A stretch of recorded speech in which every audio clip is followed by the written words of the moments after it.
नमस्कार मित्रों, एक बार फिर से आपका स्वागत है आपके अपने YouTube channel Divya online education में। मैं केडी भारद्वाज आज आपके सामने उपस्थित हूँ। किन्हीं कारण बस आपकी कई दिनों तक मैं कंटिन्यूसली क्लास नहीं ले सका। उसका कारण था जो महामारी चल रही है उसके इम्पैक्ट मेरे परिवार के भी 2 सदस्यों पे पड़ा, मेरी मदर और सिस्टर। तो इस कारण से आइसोलेशन में रहने के कारण हम लोग ये आपकी क्लास कंटिन्यू नहीं कर पाए। तो दोस्तों, आज आपके सामने फिर से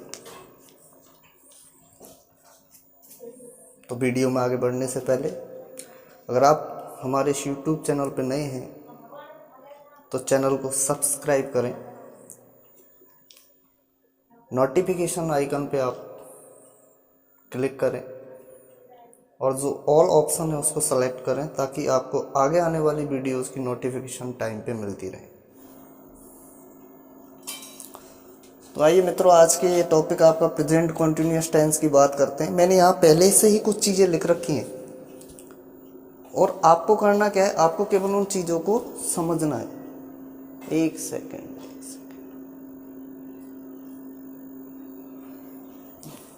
और हम एक एक चीज़ पे बात करेंगे। देखिए, प्रेजेंट जो है यहाँ पे 3 आपको वर्ड दिख रहे हैं, प्रेजेंट, कंटिन्यूअस और टेंस। टेंस को तो हम फॉर्म ऑफ वर्ब कहते हैं, हटाओ। प्रेजेंट की बात करें तो ये आपका टाइम दिखा रहा है और कंटिन्यूअस की बात करें तो ये आपकी एक्शन की प्रोसेस को शो कर रही है।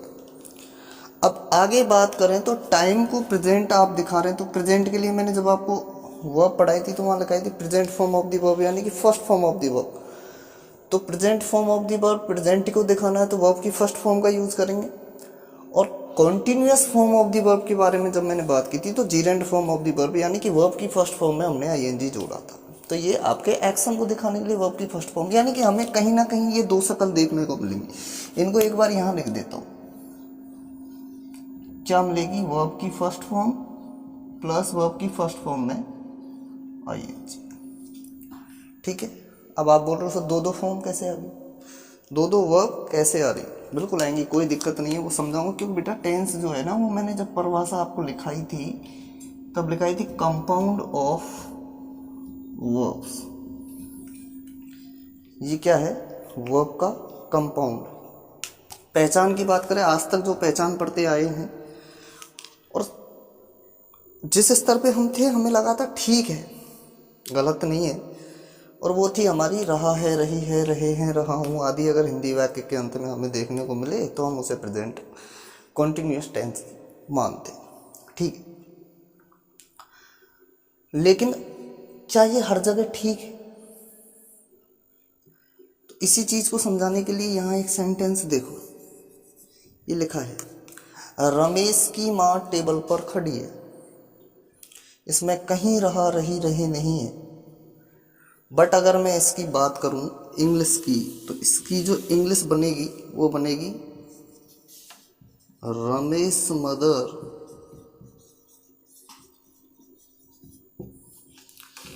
Is standing on the table. Ramesh mother is standing on the table, यानी कि रमेश की माँ टेबल पर खड़ी, यही बनेगा, ये ध्यान रखो। अब यहाँ तो साहब आईएनजी आ रही है, कॉन्टिन्यूअस टेंस रहा, रही, रहे तो है ही नहीं, रहा, रही, रहे तो है ही नहीं। तो हम कैसे माने कि रहा, रही, रहे सही है? ये कन्फर्म है, इसकी इंग्लिश यही है, कहीं भी पढ़ लेना यही मिलेगी। तो मतलब ये रहा, रही, रहे हिंदी के लिए ठीक है भाइयों, अंग्रेजी में इसका कोई औचित्य इतना ज़्यादा नहीं है। हिंदी का मैं ये कहता हूँ सहारा लो, सहारा लो, हिंदी का लो, संस्कृत का लो, उर्दू का लो, जो लैंग्वेज एक दूसरे से कनेक्ट है, सहारा लो। लेकिन इतना सहारा मत लो कि हमें इंग्लिश सीखनी है, हिंदी थोड़ी पढ़नी है, हिंदी के ऊपर आश्रित हो जाओ पूरी तरीके से, है ना। तो हमें हिंदी की पूरी तरह डिपेंडेंट नहीं होना। तो ये चीज़ें आपको जो पढ़ी थी वो ठीक है, पढ़ी है आपने, पढ़ ली, अब छोड़ दो। तो अब हम क्या माने, हम क्या माने, परिभाषा क्या समझें, क्या होता है प्रेजेंट कंटिन्यूअस टेंस, कैसे समझें उस चीज़ को। आ जाओ, अब इसको समझने के लिए आप एक काम करो, ये देखो मैंने लिखा है यहाँ पे कॉन्टिन्यूअस, और कॉन्टिन्यूअस के सामने मैंने लिखा है जारी या सतत। बोलोगे थोड़ी देर पहले खुद ही हिंदी की मना कर रहा है, खुद ही लिख रहा है, बेवकूफ़ है। ये केवल समझाने के लिए कि भाई इसका हिंदी मीनिंग ये होता है ताकि किसी को कोई दिक्कत ना हो, ठीक है। क्योंकि जो ये आप टेंस पढ़ते हो ना, हिंदी में भी होते हैं पूर्ण, सातत्य काल, पूर्ण भूतकाल, अपूर्ण भूतकाल, है ना। चीज़ें वही हैं, चीज़ें वही हैं, लेकिन अब संस्कृत में जाके हेतु हेतु मत भूतकाल जाने कितने हो जाते हैं। चीज़ें वही हैं, बस उनका प्रोसेस थोड़ा। तो हम कैसे माने, किसको माने हम कॉन्टिन्यूस, कॉन्टिन्यूस उसको मानो बेटा जहां आपका एक्शन है ना, उस एक्शन की जो प्रोसेस है वो ऑन गोइंग हो, वो ऑन गोइंग हो, वो चल रही हो, वो रनिंग में हो, वो एक्शन आपका कैसा हो, रनिंग में हो। इसको यहाँ लिख दो, एक्शन किस में हो, रनिंग में हो। एक्शन आपका कैसा हो, रनिंग में हो, उसको आप क्या मानोगे, हाँ जी, उसको मानोगे आप प्रेजेंट कॉन्टिन्यूअस, अगर वो टाइम प्रेजेंट का। एक्शन रनिंग में हो कॉन्टिन्यूअस, टाइम प्रेजेंट का आ गया प्रेजेंट कॉन्टिन्यूअस, टाइम अगर पास्ट का आ गया तो पास्ट कॉन्टिन्यूअस, टाइम अगर फ्यूचर का आ गया फ्यूचर कॉन्टिन्यूअस, ठीक है। तो कॉन्टिन्यूअस समझने के लिए केवल ये समझना है कि कॉन्टिन्यूअस का मतलब होता है चीज़ किस में होनी चाहिए, आपकी रनिंग में होनी चाहिए, ठीक है। आप चाहो तो इसका स्क्रीनशॉट ले लो और आगे की बात में।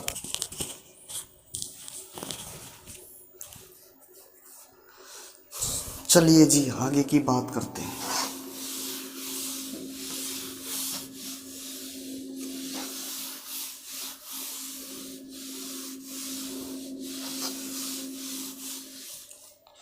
हाँ, तो ये चल रहा था आपका प्रेजेंट कॉन्टिन्यूअस, ठीक है, टेंस होते थे प्रेजेंट कॉन्टिन्यूअस टेंस। अब एक मज़ेदार बात सीखो,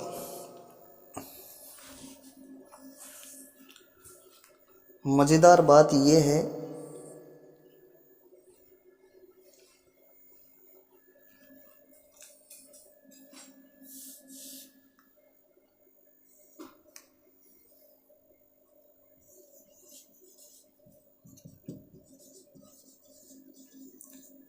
इस कॉन्टिन्यूअस को सीखने का एक शब्द जो इसका उपनाम और है टेंस का, यानी कि इसका सब बोल सकते हो, इसका अदर नेम,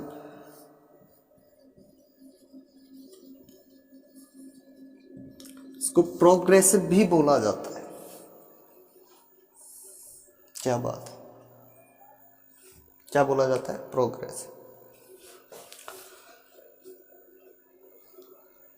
कुछ दिख रहा है, बोर्ड दिख रहा है। प्रोग्रेस में एक शब्द, प्रोग्रेसिव में एक शब्द जुड़ा है जिसको आप बोलते हो प्रोग्रेस, और प्रोग्रेसिव का मतलब होता है प्रोग्रेसिव, जो प्रोग्रेस कर रहा हो, कंटिन्यू हो, रनिंग में हो, ऑन गोइंग हो। तो भाई अब इसको रहा है, रही है, रहे हैं, रहा हूं से रट्टा मारने की जरूरत कहाँ थी। रट्टा मत मारो, चीजें समझो, ये चीज आगे दिमाग में। अच्छा अगली बात करते हैं।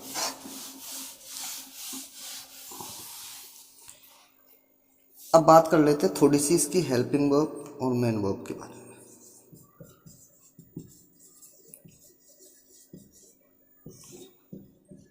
यहाँ हेल्पिंग वर्ब के बारे में बात करेंगे, यहाँ हम मेन वर्ब के बारे में बात करेंगे, ठीक है। हेल्पिंग वर्ब जो इसकी ली गई है वो ली गई है बी से, और बी से 3 हेल्पिंग वर्ब यहाँ पे हमने 3 फॉर्म उसकी लेके आए, तीनों ही फर्स्ट फॉर्म है, ध्यान रखना तीनों की तीनों ही फर्स्ट फॉर्म है। आ जाओ कैसे हैं,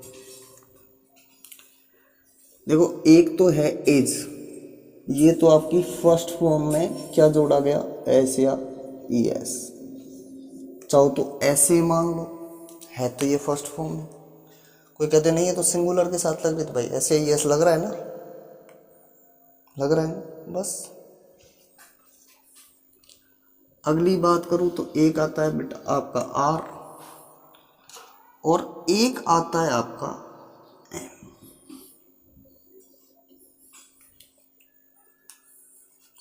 एक आ गया इज, एक आ गया आर, एक आ गया एम। तीनों की अगर प्रोसेस की बात करें तो तीनों की अलग अलग हम देखते हैं यूज, अलग अलग सब्जेक्ट के साथ करते हैं। आ जाओ इज की बात करें, थोड़ी सी पहले समझ लेते हैं धीरे धीरे। आर की बात करें तो आर का यूज करोगे आप प्लूरल सब्जेक्ट के साथ,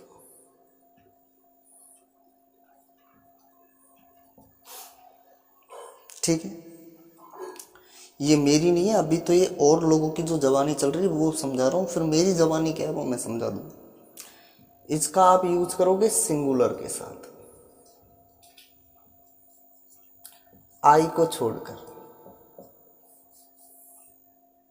आई को छोड़कर, कई बोलते हैं यहां आई को छोड़कर,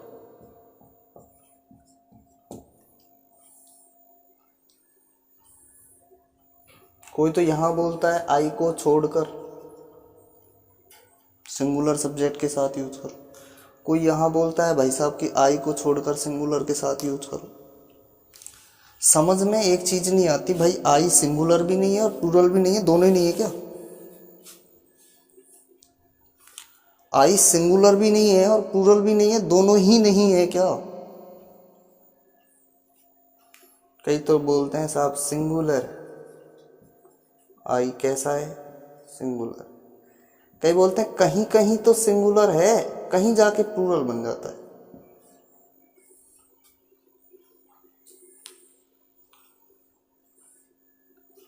बेटा पापा एक हैं तो वो सिंगुलर हैं, कहीं कहीं वो प्लूरल थोड़ी बन जाएंगे पापा, कि मेरे तो दो दो बाप।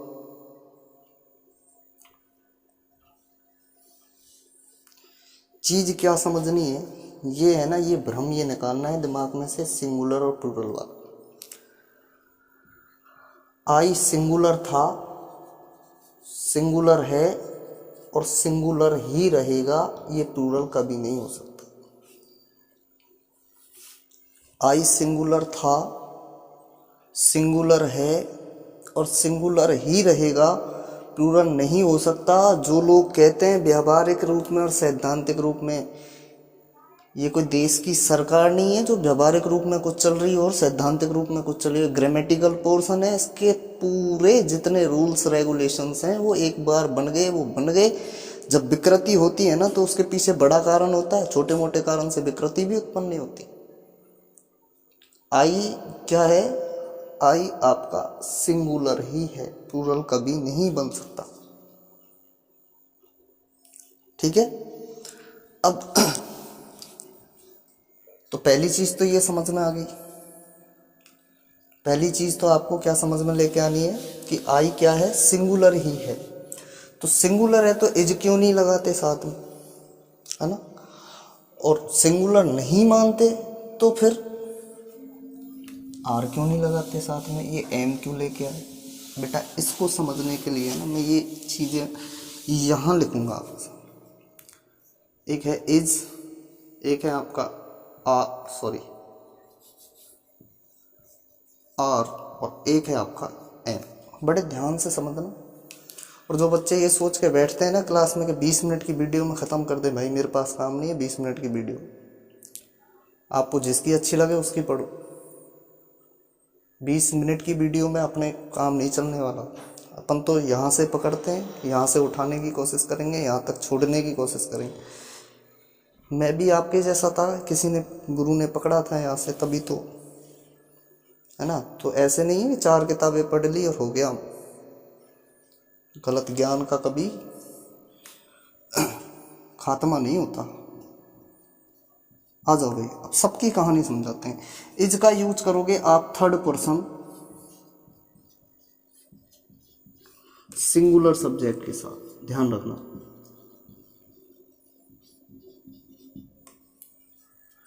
थर्ड पर्सन सिंगुलर सब्जेक्ट के साथ, और जितनी भी सिंगुलर है ना, उस सब अधिकतर थर्ड पर्सन सिंगुलर सब्जेक्ट, जिसको मैंने एक नाम दिया था, भूल गए हो तो भाई पुरानी वीडियो देख लेना है नोट्स उठा के, TPS third person singular subject. अब इसमें कौन कौन से आते हैं वो भी अगर भूल गए हो तो समझा देता हूँ। एक आता है ही, एक आपका आता है सी, एक आता है आपका इट, एक आता है आपका दे, सॉरी ही सी इट, एक आपका किसी पर्टिकुलर नाम, लेकिन वो नाम कैसा होना चाहिए, सिंगुलर। कैसा होना चाहिए, सिंगुलर, एक ही नाम हो। आर का आप यूज करते हो किसके साथ, आप आर का यूज करोगे दे के साथ, एक ही बार में तोड़ दूं, प्लूरल सब्जेक्ट के साथ।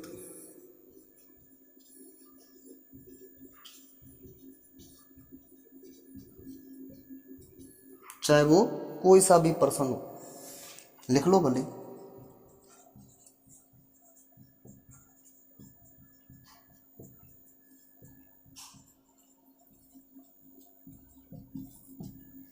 चाहे वो कोई सा भी पर्सन हो। नेक्स्ट बात करते हैं एम की, और एम के लिए स्पेसिफिक आई के लिए लेके आए हम किसको, एम को। तो आई तो क्या है, सिंगुलर है। मैं बार बार मेरी बात बोल रहा हूँ, आप नोट कर लो भले, चाहे यहाँ आई सिंगुलर है, भूलोगे नहीं कभी, नोट ही कर लेना। आई सिंगुलर सब्जेक्ट है, लेकिन पर्सन कौन सा है, फर्स्ट पर्सन। पर्सन कौन सा है, फर्स्ट पर्सन। अगर आई को ही प्लूरल मानने वाले हैं, कई लोग बोल देते हैं अरे नहीं, वो कभी कभी क्या है व्यवहार में यार प्लूरल हो जाता है, वो कहीं कहीं हम प्लूरल कर देते हैं।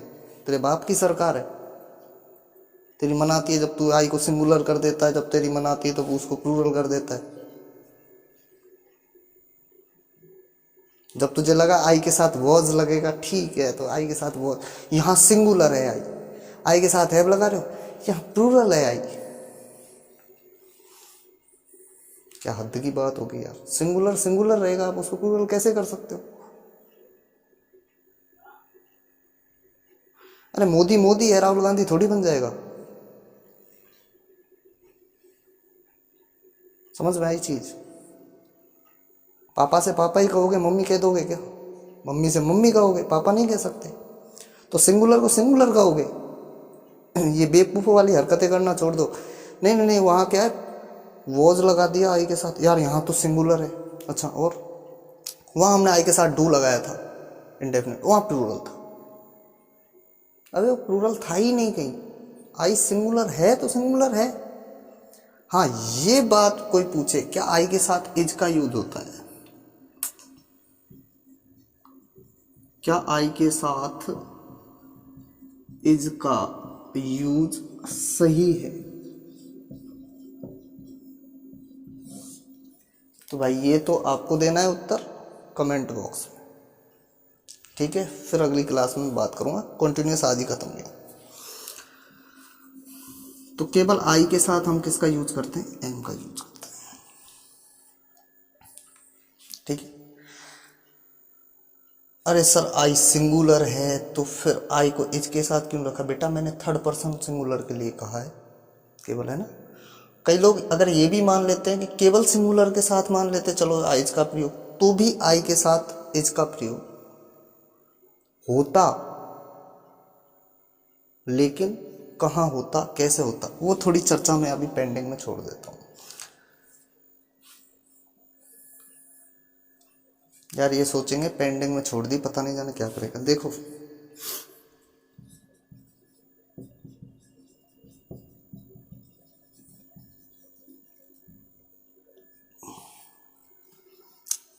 I am teaching you, I am teaching you, I के साथ क्या लग गया, एम।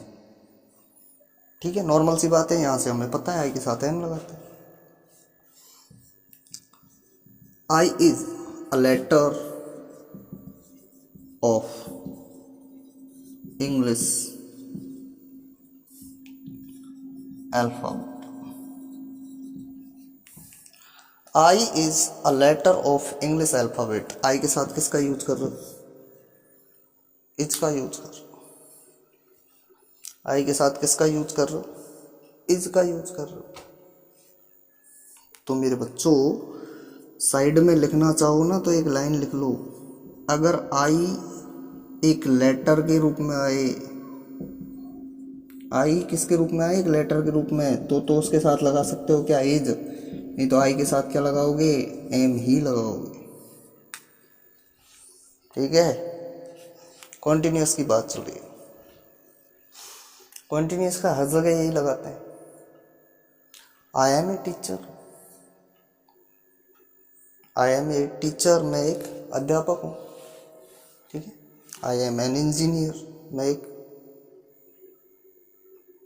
इंजीनियर हूँ। आई एम एन आर्टिस्ट, एक कलाकार हूँ। तो चीज़ें क्या है, एम का यूज करते हो, कॉन्टिन्यूस जरूरी नहीं है प्रेजेंट में हम केवल इन्फॉर्मेशन ही तो दे रहे हैं। आई एम ए टीचर, मैं एक अध्यापक हूँ। तो आप कौन सा काम कर रहे हो क्या अध्यापक में, कोई काम नहीं कर रहे, केवल एक जनरल इन्फॉर्मेशन दे रहे हो, भाई मैं एक टीचर हूँ। ठीक है, अब बात करें आई के साथ एम क्यों लेके आए, ये कहानी जरूर मैं बाद में आपको छोड़ूंगा, चाहे आप ये समझ ले भले, क्योंकि थोड़ी मशक्कत करो भाई। आई के साथ हमने इज क्यों नहीं लगाया, अगर इसको सिंगुलर मान लेते तो भी एम क्यों आता। मैंने कहा था ना कि चाहे आई सिंगुलर होता फिर भी एम को ही लेके आना पड़ता। थोड़ा दिमाग लगाओ और ये आप मुझे आंसर दे देना। आ जाओ मेन वर्ब की बात करते हैं। मेन वर्ब के लिए मैंने आपको पहले ही कह दिया था, जहाँ भी कॉन्टिन्यूस दिखे ना बेटा, आंख बंद करके आपको मेन वर्ब की फर्स्ट फॉर्म में क्या ऐड करना है, आई एन जी ऐड करना, यानी कि जीरेंट फॉर्म ऑफ द वर्ब, आपको progressive form of the verb आपको यूज करनी है। ठीक है, तो इन सारी बातों को अगर हम ध्यान रखें तो स्ट्रक्चर क्या बनेगा, फॉर्मूला क्या क्रिएट हुआ, कैसे सेंटेंस बनाए, फॉर्मूला देखो। आ जाओ भाई, ये ले लेना आप स्क्रीनशॉट, है ना। तो देखो एक स्ट्रक्चर आप इसको बोल सकते हो।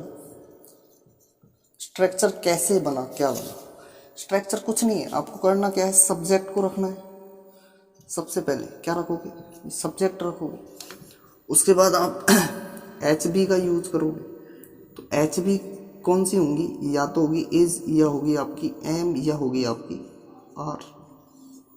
ठीक है भाई, और ये जो आपकी ये चीज है ना, यही तो दिखा रही है किसको, प्रेजेंट को दिखा रही है। उसके बाद आप यूज करोगे वर्ब की फर्स्ट फॉर्म में किसका, आईएनजी का। और बेटा ये वाला पोर्शन आपका क्या दिखा रहा है, कॉन्टिन्यूअस, प्लस आप यूज करोगे ऑब्जेक्ट का लास्ट में। चलते चलते जो ये प्रेजेंट को शो कर रही है ना, ये प्रेजेंट आपका क्या है बेटा, टाइम है। और ये कॉन्टिन्यूअस जो शो कर रही है वो आपका क्या हो गया, एक्शन। तो टाइम और एक्शन को मिला के हमने क्या बनाया, टेंस बनाया। तो प्रेजेंट कॉन्टिन्यूअस, सब्जेक्ट आपको सबसे पहले रखना है। देन आफ्टर दैट आप एच बी का यूज करोगे, इज एम आर का आप यूज करोगे। मैंने बता दी, खूब डिटेल में समझाया, कहाँ इज, कहाँ एम, कहाँ आर आपको यूज करना। उसके बाद आप वर्ब की फर्स्ट फॉर्म में आई एन जी ऐड करके continuous form of the verb का यूज करोगे, और वो आपके कॉन्टिन्यूस फॉर्म ऑफ एक्शन को दिखाएगा, यानी कि एक्शन आपका कैसा है, कॉन्टिन्यूस। जहाँ भी आपको वर्ब की फर्स्ट फॉर्म में आई एन जी दिखे, समझना कॉन्टिन्यूस तो है, हर जगह की बात नहीं है, केवल सेंटेंस, टेंस के अंदर, वो भी एच बी के बाद अगर दिख रहा है। बात करते हैं ऑब्जेक्ट की, उसके बाद आप कुछ भी। ठीक है, अब भाई नोट का क्या करें, अगर इसी का हमें, ये तो हमने क्या है, असर्टिव सेंटेंस, या हम इसको बोल सकते हैं अफर्मेटिव सेंटेंस असर्टिव का बना दी। नेगेटिव बनाना हो तो बेटा कुछ नहीं करना, सब्जेक्ट, उसके बाद में आपको एच बी, या तो इज, या एम, या आप आर का यूज करोगे। उसके बाद आपको यहाँ नॉट ऐड करना है और फिर मेन वर्ब की फर्स्ट फॉर्म में क्या जोड़ोगे, आईएनजी, शेष आप ऊपर से ऐसा की ऐसा। ठीक है। अगले इसके क्वेश्चन वाले मैंने बताए थे ओपन एंडेड और क्लोज एंडेड, वो भी आपको खुद को बनाने हैं। और वीडियोस पिछले वाली थोड़ी मेहनत करो, सारा मैं करूँगा ना तो कुछ फ़ायदा नहीं निकलने वाला। मुझे तो आते हैं, वो तो मैं पढ़ा दिया। तो मैं पहले ओपन एंडेड कैसे बनाते हैं, क्लोज एंडेड कैसे बनाते हैं, ठीक है। अब इन चीज़ों को हम उदाहरण से समझिए। समझो भाई, एग्जाम्पल से समझो।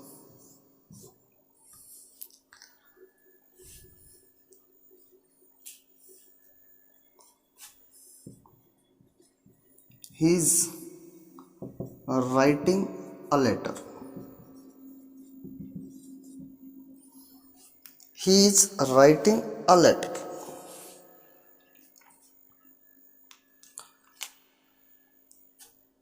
तो बेटा देखो, ही सब्जेक्ट हो गया, ठीक है। हम कैसे माने कंटिन्यूअस, सारी बातें समझ में आएगी ना। एक मिनट, ही आपका क्या हो गया, सब्जेक्ट हो गया। थर्ड पर्सन सिंगुलर सब्जेक्ट है, इसलिए हमने इसका यूज कर लिया, मान गए। राइटिंग यानी वर्ब की फर्स्ट फॉर्म में आईएनजी भी आ रही है यार, ये भी ठीक है। अ लेटर यानी ऑब्जेक्ट आ रहा है, ठीक है। इसकी हिंदी निकाले ना तो वह एक पत्र लिख रहा है, उस हिसाब से भी चाहिए आपका रहा रही रहेगा, तुक्का बैठ गया सही, ठीक है। अब इसकी सेंस निकाले तो क्या काम हो रहा है वो समझो। इसकी सेंस निकालना, he is writing a letter. मुझे ये बताओ, क्या हमको इंफॉर्मेशन दे रहे हैं, क्या कोई जानकारी दे रहे हैं? इज राइटिंग अ लेटर, या क्या उसका लिखने का, पत्र लिखने वाला काम खत्म हो गया, क्या कंप्लीट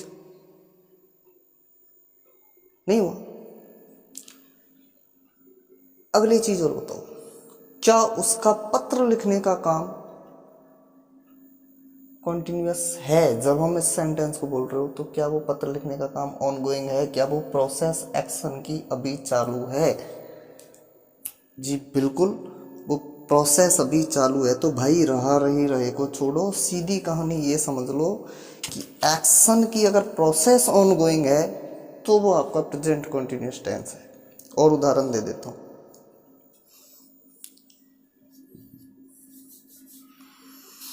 चलो एक झटका और, वह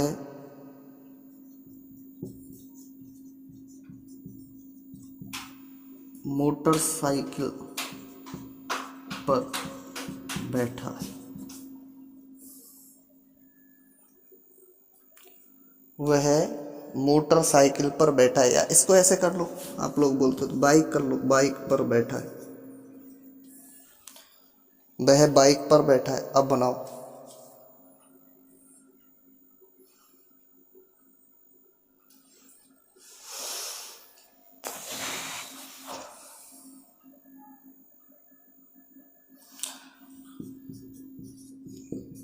He is sitting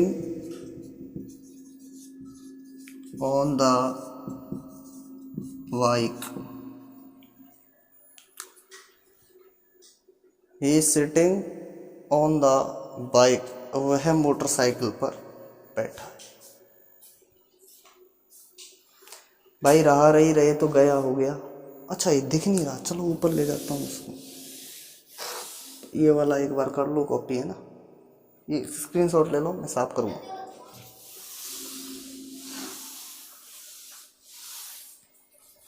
ये लो भाई, वह बाइक पर बैठा है।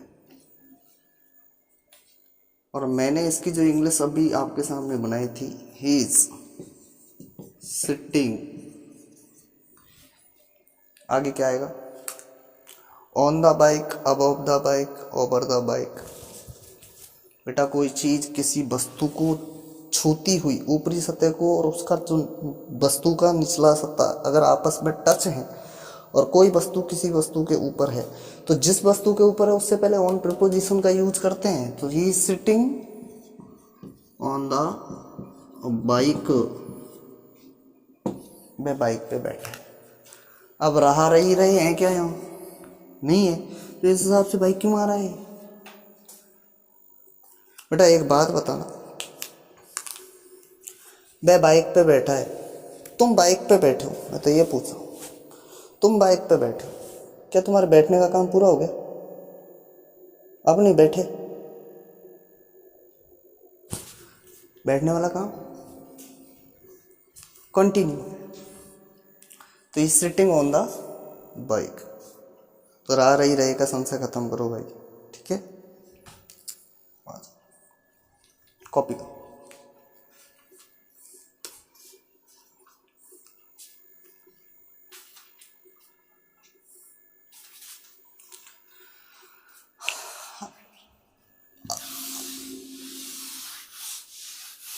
आइए भाई, अब इसके थोड़े से एप्लीकेशंस के ऊपर हम बातें करेंगे कि इसके कहाँ कहाँ कैसे कैसे यूजेज होते हैं ना, उन यूजेज के ऊपर अपन थोड़ी चर्चा कर लेते हैं।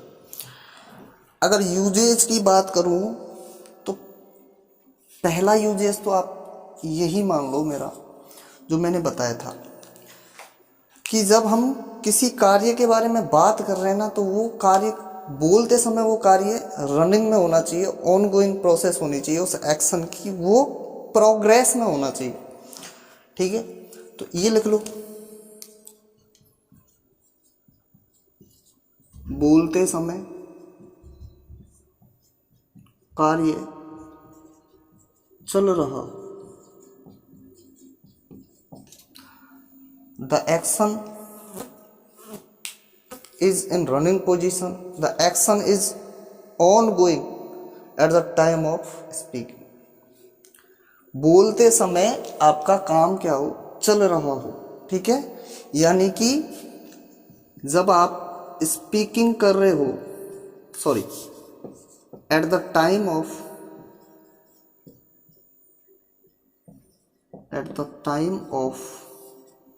speaking,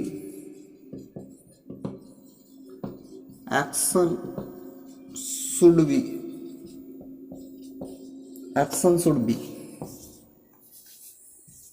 ongoing. At the time of speaking, action should be ongoing. यानी कि जब आप बोल रहे हो जिस समय, तब आपका काम कैसा होना चाहिए? रनिंग में होना चाहिए। जैसे एग्जाम्पल से समझे इस चीज को, आ जाओ। She is sleeping girl. She is sleeping now. Hindi अर्थ निकाल के देखो, क्या निकालोगे? वह अभी सो रही है, वह अभी सो रही है। She is sleeping now, Hindi अर्थ निकालोगे तो क्या निकालोगे? वह अभी सो रही है, ठीक है भाई? ये तो हो गया इसका मीनिंग। अब इसका सेंस निकालो।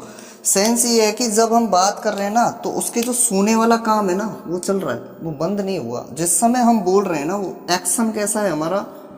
ऑन गोइंग है। वो एक्शन कैसा है हमारा? कंटिन्यू है। वो एक्शन कैसा है हमारा? In the process. Action should be करो, मस्ट बी, यार हाँ मस्ट बी भी हो जाता है, कोई दिक्कत नहीं, मस्ट बी करो। तो एक्शन है वो क्या है हमारा? फ्लो में, रनिंग में है। एक्शन हमारा कंटिन्यू है, ठीक है? जब एक्शन कंटिन्यू है, रनिंग में है, प्रोसेस में है, तो भाई कॉन्टिन्यूअस है। और टाइम कौन सा है? अब का बताया भाई? अभी की तो बात कर रहा है, वह अभी सो रही है, नाउ जस्ट अभी की बात कर रहा है, अभी की तो बात कर रहा है। तो अभी सो रही है तो प्रेजेंट है, तो कॉन्टिन्यूअस। और वैसे भी देखो बेटा, यहाँ ये आपका टाइम को शो कर रहा है, कौन से को? प्रेजेंट को, ठीक है? ये आपके किसको शो कर रहा है? प्रेजेंट टाइम को। और ये स्लीपिंग यानी वर्ब की फर्स्ट फॉर्म में जो आईएनजी है, वो आपका कौन सी दिखा रही है? कॉन्टिन्यूअस, यानी कि ऑन गोइंग प्रोसेस। तो प्रेजेंट कंटिन्यूअस। ठीक है, तो at the time of speaking action must be on going, action must on going, action should be on going. गलत लिखो लिखो, अरे इतना गलत मत लिखना ना, वह अभी सो रही एक जगह, ही स्लीपिंग ना हो, ऐसे कर दो, है ना। ये केवल मजाक की बातें थी, सही लिखने की कोशिश करो, अच्छा लिखो और बहुत बढ़िया लिखो। अगली बात और भी दे दूं भाई उदाहरण। Ram is playing, Ram is playing cricket at this time.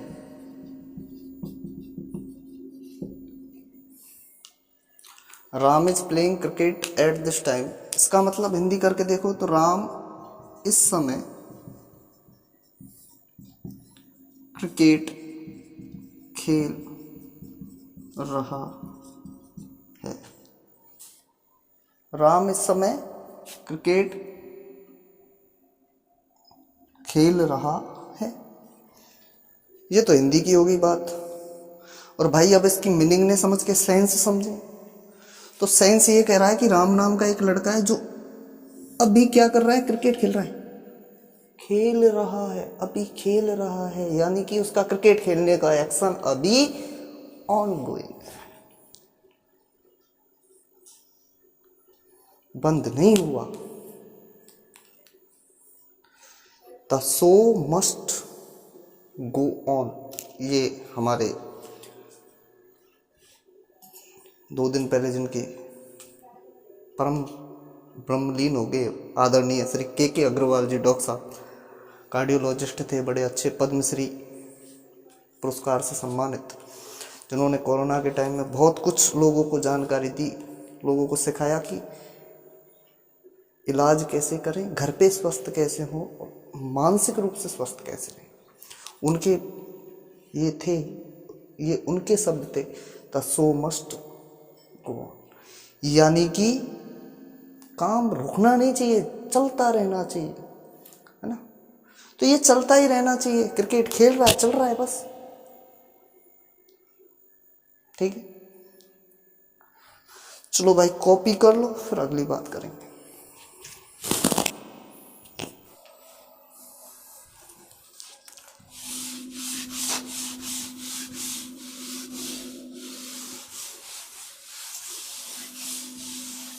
हाँ जी सर, अब हम बात करेंगे हमारे दूसरे एप्लीकेशन के बारे में।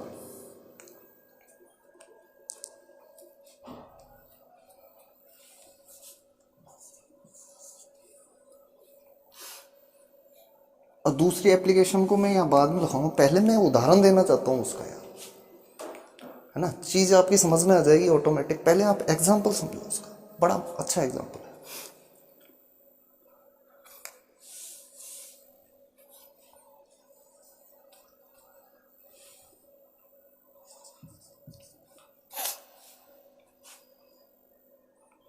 सी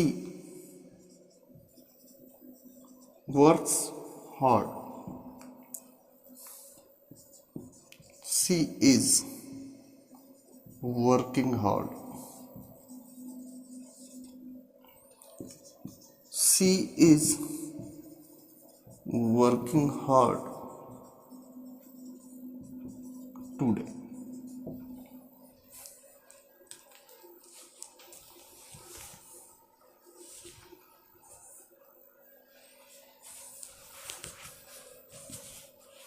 तीनों को समझो भाई, आराम से समझना, सेंस समझो। सी वर्क्स हार्ड, सही है, कोई दिक्कत नहीं है, कोई हमें दिक्कत नहीं है, वह कठिन परिश्रम करता है। सी इज वर्किंग हार्ड, वह कठिन परिश्रम कर रहा है, मेहनत कर रहा है, कठिन कार्य कर रहा है, कोई दिक्कत नहीं है। सी इज वर्किंग हार्ड टुडे, वह आज कठिन परिश्रम कर रहा है। दिमाग में बत्ती जली थोड़ी, ये भाई साहब कह रहे हैं वह आज कठिन परिश्रम कर रहा है, इसका मतलब पहले नहीं करता था। अच्छा, इसी सेंटेंस को मैं दूसरे तरीके से लिखता हूं। She is very lazy but he is working hard today.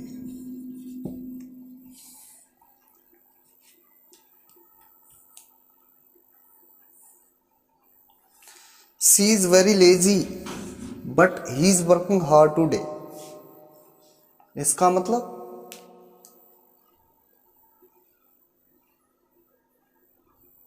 कछु समझे बबुआ, ई का भयो।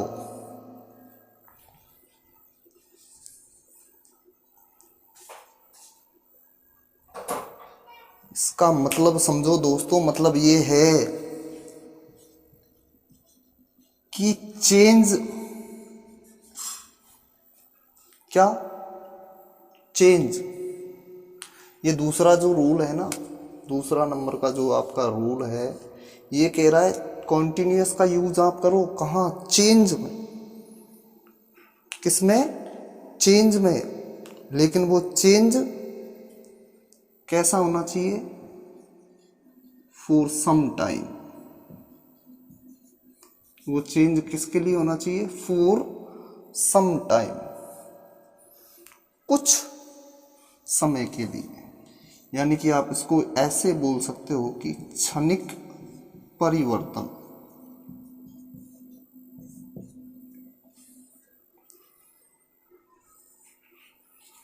ठीक है, तीनों को आप कॉपी करें।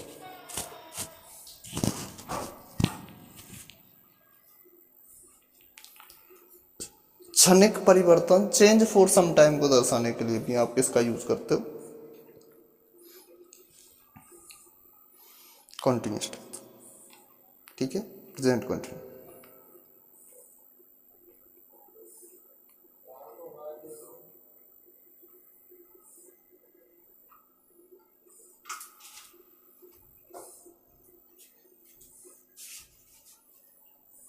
अच्छा, एक और उदाहरण सॉल्व करो भाई।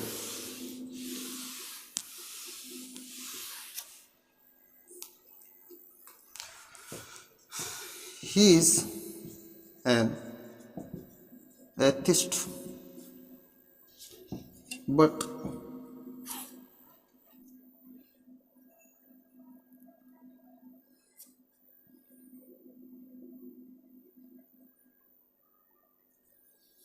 अच्छा, इसको ऐसे करो, she was an atheist but nowadays he is going to church.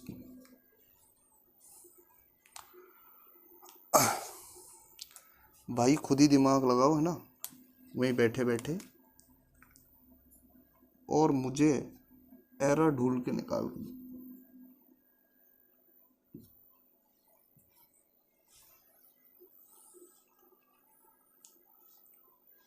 और इसका जो लेवल है वो बेटा इसके लिए तो 101% है। अब एरर निकालो, कहाँ है एरर, है या फिर नो एरर।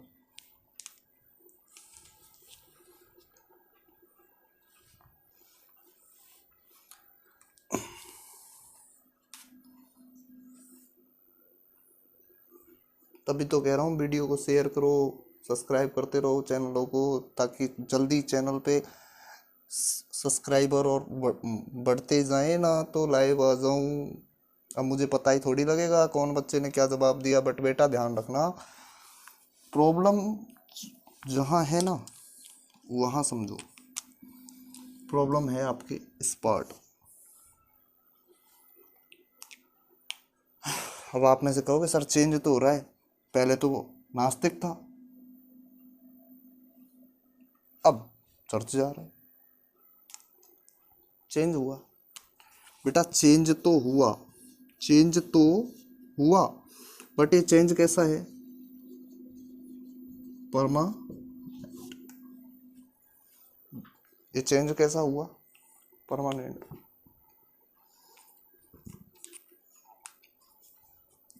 अब इसी सेंटेंस दूसरे तरीके से लिखो।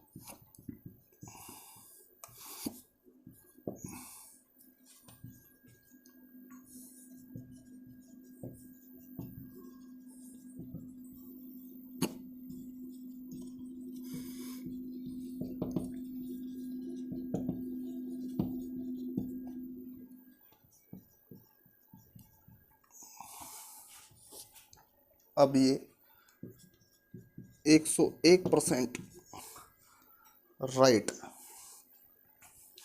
बेटा यहाँ और यहाँ थोड़ी तुलना करो।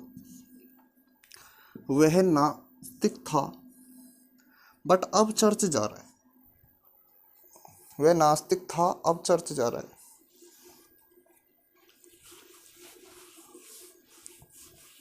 पहले तुम्हें दूध अच्छा नहीं लगता था, अब तुम रोजाना दूध पी रहे हो।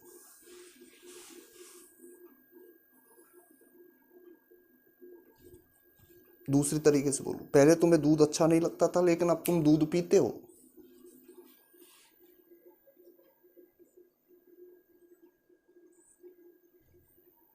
पहले दूध अच्छा नहीं लगता था, ठीक है, लेकिन अब दूध पी रहे हो या पीते हो? पीते हो, क्योंकि चेंज कैसा हुआ? परमानेंट। और यहां ही इज एन एथिस्ट। अच्छा, दूसरा उदाहरण, तुम्हें दूध अच्छा नहीं लगता लेकिन आज तुम्हें मलेरिया की एक गोली आती है कुनेन, वो लेनी है और डॉक्टर कहता है फोर्सली ये चीज़ कि कुनेन की टैबलेट क्या है, थोड़ी ज़्यादा हीटेबल होती, तो आपको वो दूध के साथ ही लेनी है, नहीं तो वो नुकसान करेगी। तो बताओ तुम, ये चेंज तुम्हारा परमानेंट है क्या? आज दूध पी रहे हो, तुम दूध नहीं पीते हो लेकिन आज पी रहे हो क्योंकि तुम्हें दवाई खानी है दूध के साथ। तो ये चेंज आपका परमानेंट है या थोड़े समय के लिए? जब आपका मलेरिया ठीक हो जाएगा, आपको गोली नहीं लेनी पड़ेगी कुनेन की, आप दूध पीना बंद कर दो। तो बेटा चेंज फॉर सम टाइम अगर आ जाए तो आप यूज करोगे प्रेजेंट कॉन्टिन्यूअस।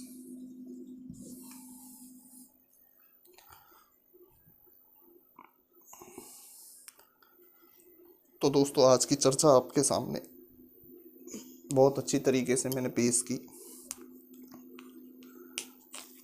भाई 20 मिनट में टेंस को दिमाग में आ जाएगा, घुस जाएगा, मेरे पास नहीं है, ना कोई मंत्र है का, ना वो हिम क्लीम सू वाला जादू है कि 20 मिनट में पूरा टेंस आपके दिमाग उंगलियों पे रट्टा मार के कुछ। इतना ज़रूर है, पढ़ते रहो, चीज़ों को समझ में आएंगी और अच्छे तरीके से।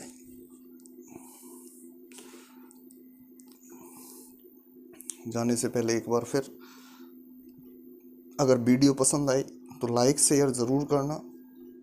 किसी को कोई परेशानी हो, कहीं कोई दिक्कत लग रही हो, कमेंट ज़रूर करना। इसी के साथ नमस्कार, मिलते हैं प्रेजेंट कंटिन्यूअस के अगले पार्ट।